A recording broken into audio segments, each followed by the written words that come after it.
آج 22 شعبان المعظم جمعہ کے دن عرش الہی کو ہلا دینے والی دعا ہاتھ کی انگلیوں پر 41 بار پڑھ لو، فوری غیبی مدد حاصل ہوگی۔ بسم اللہ الرحمن الرحیم۔ السلام علیکم ورحمۃ اللہ وبرکاتہ۔ آج اپنی تمام ماؤں، بہنوں، بیٹیوں، بیٹوں، بزرگوں اور دوستوں سے صرف ایک چھوٹی سی ریکویسٹ کرتا ہوں کہ اگر آپ اپنی زندگی میں مایوس ہیں، نا امید ہیں، آپ کو کامیابی نہیں ملی، آج دن تک اگر آپ کی کوئی دعا قبول نہیں ہوئی، آپ پریشان نہ ہو۔ آج جو عمل آپ کی خدمت میں پیش کرنے والا ہوں، یہ ایک ایسی دعا کا عمل پیش کرنے والا ہوں جس کے پڑھتے ہی آپ اللہ کی غیبی مدد سے مالا مال ہو جاؤ گے۔ میں آپ کے لیے درد دل رکھتا ہوں، وہ سینے کا راز آپ کو بتاؤں گا جو ہر کوئی نہیں بتاتا۔ یہ عمل جو ہے اتنا طاقتور ترین عمل ہے، جو بھی شخص اس عمل کو صبح کرتا ہے، شام تک اللہ کی غیبی مدد سے مالا مال ہو جاتا ہے، اور اگر کوئی شخص اس عمل کو شام کو کرتا ہے تو صبح تک اللہ کی غیبی مدد کے دروازے اس کے حق میں کھل جاتے ہیں۔ جو لوگ اپنی زندگی سے مایوس ہو چکے ہیں، نا امید ہو چکے ہیں، تھک ہار چکے ہیں، ان کو کامیابی کا راستہ نظر نہیں آ رہا، ان کو امید کی کرن نظر نہیں آ رہی، جو لوگ خود کو کوستے رہتے ہیں، یہ شکوہ، یہ گلہ کرتے رہتے ہیں کہ ہماری کبھی کوئی دعا قبول نہیں ہوئی، ہماری کوئی حاجت پوری نہیں ہوئی، وہ آج دنیا جہان کے تمام کام کاج چھوڑ کے اس چھوٹے سے عمل کو بتائے گئے طریقے کے مطابق ذرا کر کے تو دیکھیں۔ میرا اللہ پاک ان کو وہ کچھ عطا کرے گا جو اس سے پہلے ان کو نہیں مل سکا، جو ساری عمر نہ مل سکا، انشاءاللہ آج کے اس طاقتور ترین عمل سے میرا اللہ پاک عطا کرے گا۔ اللہ پاک وحدہ لا شریک ہے، اللہ پاک مشکل کشا ہے۔ ہم ذرا سے نا امید ہو جاتے ہیں، جیلی پیروں کے پیچھے بھاگتے ہیں جو بندے بھی ہیں اور اللہ کے محتاج بھی ہیں۔ آؤ آج میں آپ کو وہ خاص عمل بتاؤں گا، وہ خاص دعا بتاؤں گا جو عرش الہی کو ہلا دیتی ہے۔ اللہ تو دینے والی ذات ہے، دنیا جہان کے تمام خزانے اللہ کے پاس ہیں، بندے کے پاس نہیں ہیں۔ اس لیے آج اللہ سے مانگنے کا وہ طریقہ کار میں اپنے تمام سننے والوں کو بتاؤں گا کہ آپ کبھی پھر نا امید نہیں ہوں گے، آپ پھر کبھی مایوس نہیں ہوں گے۔ ایسے دعائیہ کلمات ہیں جو عرش الہی کو ہلا دیتے ہیں، جا کے عرش پہ اللہ سے جھگڑا کرتے ہیں، اور اس وقت تک جھگڑا کرتے رہتے ہیں یہ کلمات جب تک اللہ پاک پڑھنے والے کے حق میں فیصلہ نہیں فرما دیتے۔ انشاءاللہ اگر آپ کے گھروں میں کسی قسم کی پریشانی ہے، اس کا خاتمہ ہو جائے گا۔ گھر میں رزق کی تنگی ہے تو اس کا خاتمہ ہو جائے گا۔ بے روزگار ہو تو اللہ پاک من پسند روزگار عطا فرمائے گا۔ یعنی یہ ایسے دعائیہ کلمات ہیں کہ اس دعا کو پڑھنے سے پہلے جس بھی مقصد کو اگر آپ نے پورا ہونے کے اعتبار سے اس دعا کو پڑھ لیا، اسی مقصد میں آپ اللہ کی غیبی مدد کو پاؤ گے۔ جو بے روزگار ہے، روزگار حاصل کرنے کے اعتبار سے اس عمل کو کر لیں، اس دعا کو پڑھ لیں، اللہ پاک من پسند روزگار سے نوازے گا۔ اور جو رزق کی تنگی کا شکار ہے تو رزق کی تنگی کو دور کروانے کے اعتبار سے اس دعا کو پڑھ لیں، ہاتھ کی انگلیوں پر 41 بار، اللہ پاک گھر کے کونے کونے سے رزق کی تنگی کا خاتمہ فرما دیں گے۔ اور جو لوگ بے اولاد ہیں، یعنی شادی شدہ ہونے کے باوجود بہت زیادہ وقت بھی گزر گیا لیکن ان کو اولاد نہیں ملی، وہ اولاد سے محروم ہیں، وہ اولاد حاصل کرنے کے اعتبار سے اللہ سے دعا مانگ لیں، میرا اللہ پاک شرطیہ بیٹا عطا فرمائے گا، کیونکہ اولاد کے خزانے بھی تو اللہ کے پاس ہیں۔ اور جو لوگ کسی بھی اعتبار سے پریشان ہیں، جو لوگ رشتوں کے اعتبار سے، جو بیٹیاں، جو بہنیں گھروں میں معقول رشتوں کا یعنی منتظر ہیں، انتظار کر رہی ہیں کہ ان کے ہاں رشتے خود چل کے آئے، ان کے گھروں میں معقول رشتے خود چل کے آئے، وہ اس عمل کو رشتوں کو پانے کے اعتبار سے یعنی من پسند رشتوں کو حاصل کرنے کے اعتبار سے اس عمل کو کر سکتی ہیں۔ میرا اللہ پاک من پسند رشتوں کی قطاریں لگا دے گا، سبیلیں اور اسباب پیدا فرما دے گا، کیونکہ مسبب الاسباب اللہ کی ذات ہے، کوئی بندہ نہیں ہے۔ اس لیے آج اللہ سے مانگنے کا وہ طریقہ کار بتاؤں گا کہ آپ کے گھروں میں کبھی رزق ختم نہیں ہوگا، رزق کی بے برکتی جو ہے وہ ختم ہو جائے گی، گھر کے کونے کونے سے رزق کی تنگی کا خاتمہ ہو جائے گا، آپ کے گھروں میں سے کبھی دولت ختم نہیں ہوگی۔ جو لوگ بے روزگار ہیں انشاءاللہ برسر روزگار ہو جائیں گے، جو لوگ قرض دار ہیں، پہاڑوں جتنا اگر ان کے سروں پہ قرضہ ہے تو ادائیگی کے لیے ان کے پاس رقم نہیں ہے، لوٹانے کے لیے پیسہ نہیں ہے، تو وہ پریشان نہ ہو، اس عمل کو پڑھنے سے پہلے پہاڑوں جتنے قرض کو ختم کروانے کی نیت کر لیں، پکی نیت کر لیں۔ اللہ تو دینے والی ذات ہے، میرا اللہ پاک پہاڑوں جتنا قرض ختم کروانے کے اعتبار سے وسیلے اور اسباب پیدا فرما دے گا۔ اللہ پاک کی غیبی مدد سے وہ شخص مالا مال ہو جائے گا۔ جس شخص نے جس مقصد کو پورا کروانے کی نیت سے اس دعا کو ہاتھ کی انگلیوں پر 41 بار پڑھ لیا۔ جو لوگ کسی بھی اعتبار سے ذہنی الجھن کا شکار ہیں، وہ ذہنی الجھن کو ختم کروانے کے اعتبار سے اس عمل کو کر سکتے ہیں۔ جو لوگ بیماری میں زندگی گزار رہے ہیں، شفا کی نیت سے اس عمل کو کر سکتے ہیں۔ ذاتی گھر سے جو لوگ محروم ہیں، ذاتی گھر حاصل کرنا چاہتے ہیں، وہ اس اعتبار سے اس عمل کو کر سکتے ہیں۔ دنیا جہان کی جو بھی حاجت ہے، دنیا جہان کا جو بھی مقصد ہے، اس کو پورا کروانے کی نیت سے آپ اس عمل کو کر سکتے ہیں۔ ہر ایک انسان کا اپنا مقصد، اپنی حاجت ہے۔ اب عمل بتانے لگا ہوں، آپ اس عمل کو جب بھی چاہیں کر سکتے ہیں۔ نماز جمعہ سے پہلے اگر آپ کو وقت ملے پھر بھی کر سکتے ہیں، نماز جمعہ کے فوراً بعد کر سکتے ہیں۔ آپ کے پاس 24 گھنٹے باقی ہے، جب چاہیں آپ اس عمل کو کر سکتے ہیں، لیکن ایسی جگہ کا انتخاب کر لیں جہاں بالکل تنہائی ہو، آپ کو کوئی ڈسٹرب نہ کرے۔ اس عمل کی کچھ شرائط ہے کہ عمل شروع کرنے سے پہلے آپ نے کسی ایسی جگہ کا انتخاب کرنا ہے جہاں آپ کو کوئی ڈسٹرب نہ کرے۔ تنہائی ضروری ہوتی ہے، یکسوئی اور قبولیت کو بڑھاتی ہے۔ دوسرا یہ ہے، عمل کے شروع سے لے کے آخر تک آپ نے کیا کرنا ہے، آنکھوں کو بند رکھنا ہے۔ اس کے بعد آپ عمل جہاں بھی کریں، جس مقام پہ بھی کریں، آپ کی اپنی مرضی ہے۔ سب سے پہلے آپ درود ابراہیمی سے اس عمل کا آغاز کریں۔ صلی اللہ علی محمد بھی پڑھ سکتے ہیں۔ ایک دفعہ ثواب کی نیت سے میرے ساتھ مل کے درود ابراہیمی پڑھ لیں۔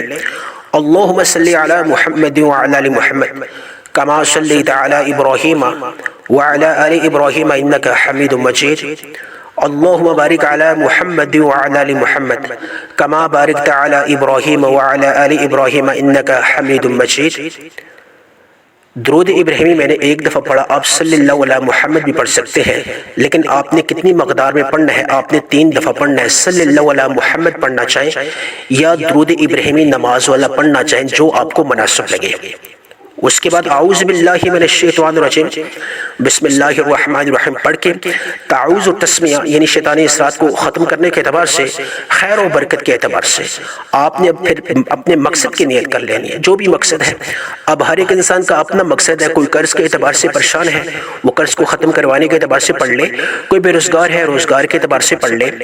کوئی ذاتی مکان کے اعتبار سے اگر پڑھنا چاہتے ہیں، ذاتی مکان حاصل کرنا چاہتے ہیں، کرائے کے مکان میں رہ رہے ہیں، وہ اس اعتبار سے پڑھ لے۔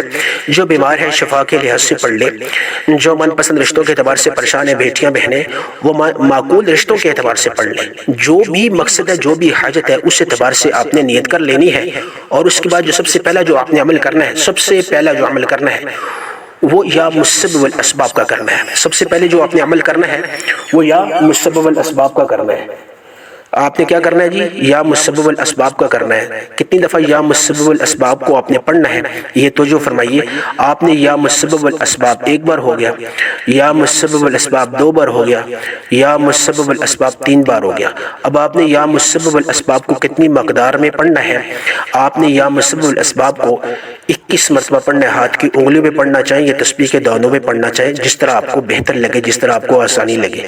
یا مسبب الاسباب اگر 21 مرتبہ آپ پڑھیں گے تو 21 مرتبہ آپ بڑے سے بڑے 21 مقاصد کو بھی دل میں ان کو پورا کروانے کی نیت سے پڑھ لیں گے، تو میرا اللہ آپ کے ان 21 ناممکن حاجات کو، 21 مقاصد کو بھی پورا کر دے گا۔ یعنی کہ 21 مرتبہ آپ یا مسبب الاسباب کو پڑھو گے تو 21 ناممکن حاجات کو بھی دل اور دماغ میں رکھتے ہوئے آپ نے لازمی ان کو دل اور دماغ میں رکھنا ہے۔ یہ آج کا پہلا عمل ہو گیا۔ اس کے بعد اعوذ باللہ من الشیطان الرجیم بسم اللہ الرحمن الرحیم پڑھ کے دوسرا جو آپ نے عمل کرنا ہے وہ آپ نے اللہ کے 2 ناموں کا کرنا ہے، یا غنیو یا مغنیو، دونوں کو ملا کے ایک شمار کرنا ہے۔ یا غنیو یا مغنیو 1 بار ہو گیا، یا غنیو یا مغنیو 2 بار ہو گیا، یا غنیو یا مغنیو 3 بار ہو گیا۔ اب آپ نے یا غنیو یا مغنیو کو کتنی مقدار میں پڑھنا ہے؟ جو تعداد آپ کو بتا رہا ہوں اس میں آپ نے کمی پیشی نہیں کرنی۔ تعداد اور مقدار جو ہے وہ عمل کی تاثیر اور قبولیت کو بڑھاتی ہے۔ یا غنیو یا مغنیو 1 بار ہو گیا، یا غنیو یا مغنیو 2 بار ہو گیا، یا غنیو یا مغنیو 3 بار ہو گیا۔ آپ نے ہاتھ کی انگلیوں پہ پڑھنا چاہیں یا تسبیح کے دانوں پہ پڑھنا چاہیں، آپ نے یا غنیو یا مغنیو کو صرف اور صرف 11 مرتبہ پڑھنا پڑھنا ہے، 11 مرتبہ پڑھنا ہے۔ پہلا عمل جو میں نے آپ کو بتایا وہ یا مسبب الاسباب کو 21 مرتبہ بتایا کہ آپ نے ہاتھ کی انگلیوں پر 21 مرتبہ پڑھ لینا ہے۔ اس کے بعد تعوذ اور تسمیہ پڑھنے کے بعد دوسرا عمل جو ہے یا غنی یا مغنی، اللہ کے دونوں ناموں کو شمار کر کے ایک دفعہ پڑھنا ہے۔ یہ نو یا غنی کو علیحدہ پڑھیں اور یا مغنی کو علیحدہ پڑھیں، آپ نے یا غنی یا مغنی دونوں کو شمار کر کے ایک دفعہ پڑھنا ہے۔ تو یہ آپ نے 11 مرتبہ پڑھ لینا ہے۔ 11 مرتبہ پڑھنے کے بعد جو آج کا تیسرا عمل ہے، جو انتہائی طاقتور دعا کا عمل ہے، جو آپ کو میں نے تھم نیل پہ بتایا تھا، اس کو آپ نے پڑھ لینا ہے ہاتھ کی انگلیوں پر۔ تو آپ نے کس طریقے سے پڑھنا ہے؟ آپ نے اعوذ باللہ من الشیطان الرجیم بسم اللہ الرحمن الرحیم پڑھ کے اب مقصد کی نیت کر لیں۔ بڑے سے بڑا مقصد ہے، چھوٹا مقصد ہے، دنیا جہان کا جو بھی مقصد ہے اس کی نیت کر لیں۔ قرض کے اعتبار سے اگر قرض کو ختم کروانا چاہتے ہیں، من پسند رشتوں کے اعتبار سے کروانا چاہتے ہیں، یا ذاتی گھر حاصل کرنے کے اعتبار سے کروانا چاہتے ہیں، جو بھی مقصد ہے، جو بھی حاجت ہے، دنیا جہان کا جو بھی مقصد ہے، اب ہر ایک انسان کا اپنا مقصد ہوتا ہے، اپنی حاجت ہوتی ہے۔